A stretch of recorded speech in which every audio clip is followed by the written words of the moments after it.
নমস্কার বন্ধুরা, প্রেরণা বাংলা মোটিভেশন চ্যানেলে সবাইকে আমন্ত্রণ। বর্তমান সময়ে সামাজিক পারিবারিক সমস্যা বড়ই তীব্র। সামান্য মনোমালিন্য হলেই পৃথক থাকার প্রবণতা। মনোমালিন্যের জেরে জেরবার সমাজ, পরিবার, দেশ। মনোমালিন্যের জেরে যৌথ পরিবার ভেঙে ছারখার। মিলছে না মন মা বাবার সাথে সন্তানের, ভাইয়ে ভাইয়ে বলছে না, স্বামী স্ত্রীর মধ্যেও বনিবনার অভাব, রেষারেষি। সুস্থ একটি সমাজ গড়তে মনোমালিন্য একটি প্রধান অন্তরায় হয়ে দাঁড়াচ্ছে। আমরা আধুনিক হচ্ছি পোশাক পরিচ্ছদে, চাল চলনে, কিন্তু মন আধুনিক হচ্ছে কি? এমন কি উপায় হতে পারে যেখানে সবাই মিলে ভালো থাকা সম্ভব, মনোমালিন্য এড়ানো সম্ভব, প্রয়োজনের খাতিরে দূরে থাকলেও কাছে থাকা সম্ভব? হোক না দূরত্ব ভৌগোলিক, কিন্তু মানসিক দূরত্ব যেন কখনো না হয়। প্রয়োজনে যেন একে অন্যের হাতটি শক্ত করে ধরে রাখা যায়। সম্পর্কের এই বন্ধনকে অটুট রাখার রয়েছে মাত্র 3টি উপায়। আজকের ভিডিওতে সেই 3টি উপায়ের কথাই আপনাদের সঙ্গে শেয়ার করে নেব, তাই স্কিপ না করে সম্পূর্ণ ভিডিওটি দেখার অনুরোধ রইল। আশা করি আপনাদের ভালো লাগবে। সম্পর্কের বন্ধন অটুট রাখার প্রথম উপায় হলো নিঃস্বার্থ হতে হবে। বর্তমানে স্বার্থ ব্যাপারটিকে বেশ বড় করেই দেখা হয়। জীবন স্বার্থের জন্য, ভালোবাসা তাও স্বার্থের জন্য। সম্পর্ক হয় স্বার্থের বন্ধনে আবদ্ধ। স্বার্থ যেখানে প্রবল, সেখানে সন্তুষ্টি থাকে না। স্বামীজি বলছেন, আমি আমার জীবনে পেছন ফিরে তাকাই, আর সেখানে আমি এমন কোনো কাজ দেখি না যেটা আমি স্বার্থের জন্য করেছি। সুতরাং আমি আমার জীবন নিয়ে সন্তুষ্ট। সংসার এত ক্ষুদ্র, জীবন এতটা তুচ্ছ, জীবনের এত বাধ্যবাধকতা রয়েছে যে আমি এসব দেখে মনে মনে হাসি আর আশ্চর্য হয়ে যাই। আমি এই কথায় ভেবে পাই না যে মানুষের মতো বিবেক সম্পন্ন জীব এই ক্ষুদ্র স্বার্থের পেছনে কেন ছুটে বেড়ায়। তারা কেন ঘৃণ্য পারিতোষিকের জন্য লালায়িত থাকে? যদি এই সংসাররূপী নরকুণ্ডে কোনো মানুষের মনে একদিনের জন্যেও একটু আনন্দ, একটু শান্তি প্রদান করা যায়, তাহলে তো সেটিই সত্যি, আর বাকি সব কিছু ব্যর্থ কল্পনা মাত্র। এই বৃহৎ মহাবিশ্বের মহাকাশের সময়কালে জীবনের পরিসরটি যে বড়ই ক্ষুদ্র, এই কথা যদি অন্তরে অনুভব করা যায়, তাহলে ক্ষুদ্র স্বার্থ নিয়ে মাতামাতি করতে বড়ই খারাপ লাগবে, বড় মিথ্যে মনে হবে।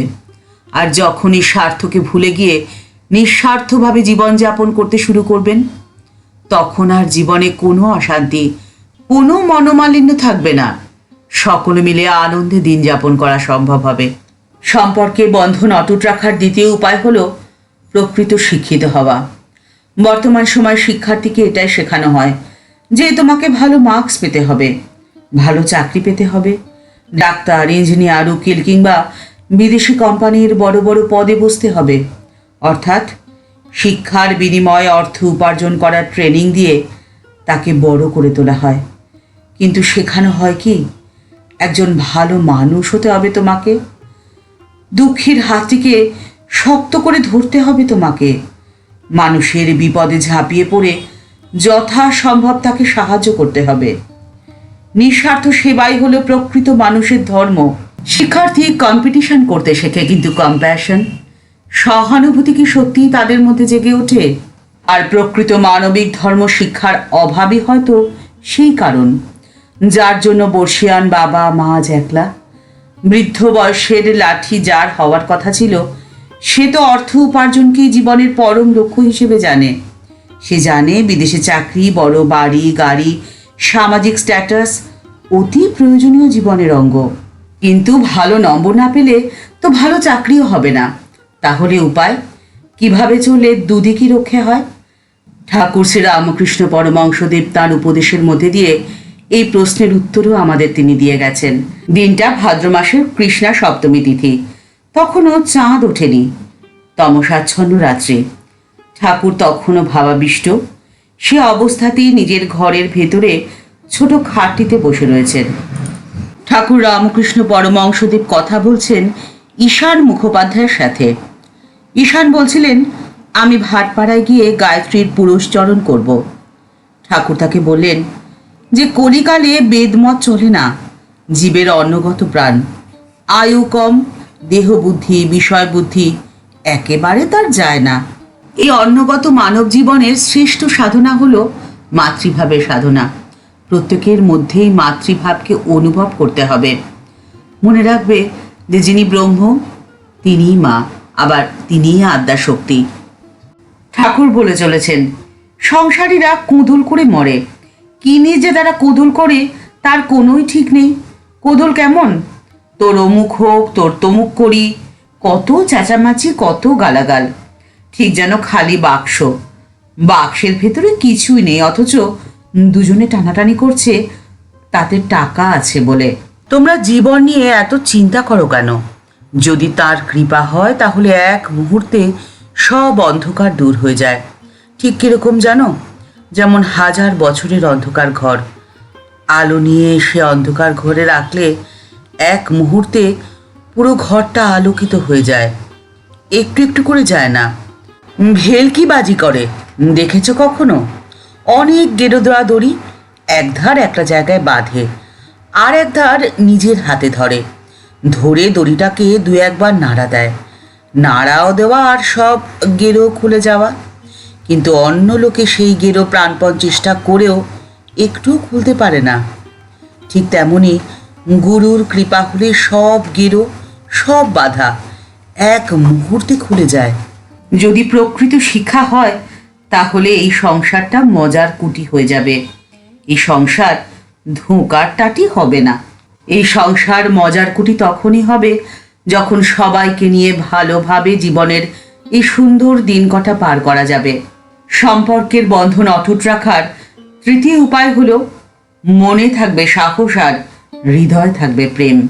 স্বামীজি একদিন আলাসিঙ্গাকে বলছেন, বৎস, জীবন মিথ্যে এবং মৃত্যু হলো ভ্রম। পরমাত্মারই অস্তিত্ব আছে, আর কোনো কিছুরই শেষ নেই। পথ বড় দীর্ঘ, কিন্তু সময় হাতে কম। এই দীর্ঘ পথ অতিক্রম করার জন্য মনে চাই সাহস আর হৃদয় চাই প্রেম। সম্পর্ক ধরে রাখতে হয় কর্তব্য দিয়ে নয়, ভালোবাসা দিয়ে। কর্তব্য হলো ব্যর্থ বন্ধন, আর ভালোবাসার বন্ধন হলো এতটাই মজবুত যে সহজে তা ছিঁড়ে যায় না। দূরত্ব যতই হোক না কেন, ভালোবাসার বন্ধন থাকে অটুট, আর এই ভালোবাসাতেই এই জগৎ সংসারে সব কিছু গড়ে উঠেছে।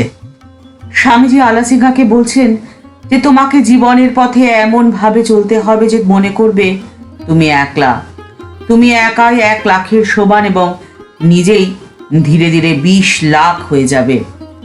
কেউ তোমাকে সাহায্য করুক আর কেউ নাই করুক, সে নিয়ে কোনো চিন্তা কোনো দিন করবে না। কারো থেকে যদি কোনো প্রত্যাশা থাকে, তখনই থাকে প্রত্যাশা পূরণ না হওয়ার আক্ষেপ, আর সেই আক্ষেপ থেকেই শুরু হয় অভিযোগ, মনোমালিন্য। তাই কখনো কারোর কাছ থেকে কোনো প্রত্যাশাই করবে না, তাহলে সংসারের বন্ধন থাকবে চিরকাল অটুট, চিরকাল সুন্দর। জীবনের মাত্র কয়েকটি দিন হেসে খেলে আনন্দে কাটিয়ে যেতে পারবে। ঠাকুরমা ও স্বামীজির চরণে প্রণাম জানিয়ে আজকের পর্ব এই পর্যন্তই। দেখা হচ্ছে পরের পর্বে। ভিডিওটি যদি ভালো লেগে থাকে, যদি ইউজফুল মনে হয়ে থাকে, তাহলে তা শেয়ার করার অনুরোধ করছি। আর যারা আমাদের চ্যানেলকে ভালোবেসে আমাদের পরিবারের সদস্য হয়ে গেছেন, তাদের জানাই অসংখ্য ধন্যবাদ, প্রণাম ও ভালোবাসা। আর যারা এখনও আমাদের পরিবারের সদস্য হয়ে ওঠেননি, তাদের কাছে অনুরোধ রইল আমাদের এই চ্যানেলটি সাবস্ক্রাইব করে বেল বাটনটা ক্লিক করে দিয়ে অল বাটনটা ক্লিক করে দেওয়ার জন্য। তাহলে আমাদের এই চ্যানেলে ভিডিও আপলোড হওয়ার সাথে সাথেই আপনার কাছে নোটিফিকেশান চলে যাবে। সবাই ভালো থাকবেন, সুস্থ থাকবেন। নমস্কার।